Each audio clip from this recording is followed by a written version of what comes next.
नमस्कार.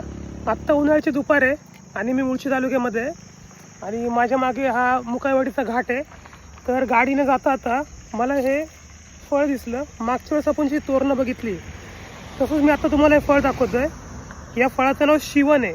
याला इंग्रजीमध्ये वेलिना आर्बोरिया असं म्हटलं जातं आणि नीट बघितलं हे खूप मोठं झाड आहे ॲक्च्युली आणि याला अशी फळं लागतात. तर हे पिकलेलं फळ चॉकलेटी रंगाचं असतं आणि चवीला अतिशय गोड फळ आहे.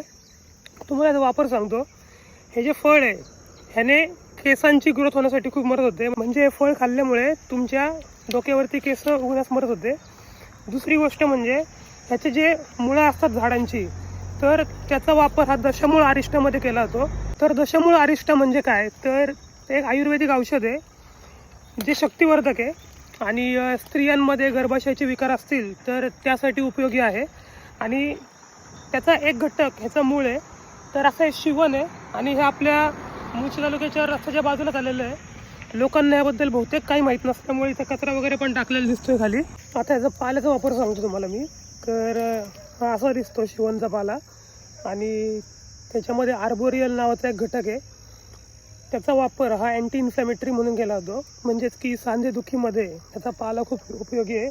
पाण्यामध्ये उकळून पिल्यावरती सांधेदुखी कमी होण्यामध्ये मदत होते आणि शक्यतो शिवनच्या सगळ्याच भागाचा भरपूर उपयोग आहे. फळांचा तुम्हाला उपयोग सांगितला मी, तुम्हाला ह्याच्या पालाचा उपयोग सांगितला आणि याची जी मुळं असतात त्याचा दशमूळ अरिष्टामध्ये वापर केला जातो. असं हे स्थानिक झाड आहे ॲक्च्युली आपल्या महाराष्ट्रातलं किंवा पुण्यातलं आणि ते इथे असं रस्त्याच्या साईडला आलेलं आहे.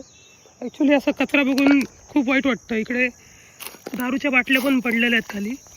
आता इथे कचरा कोण टाकतं तर ती लोकं ज्यांना या झाडांबद्दल माहिती नाही आहे किंवा माहिती कमी आहे.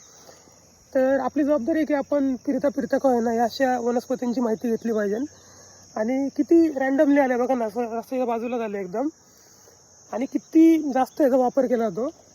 तर काळजी घ्या आणि कचरा कमी करा. धन्यवाद.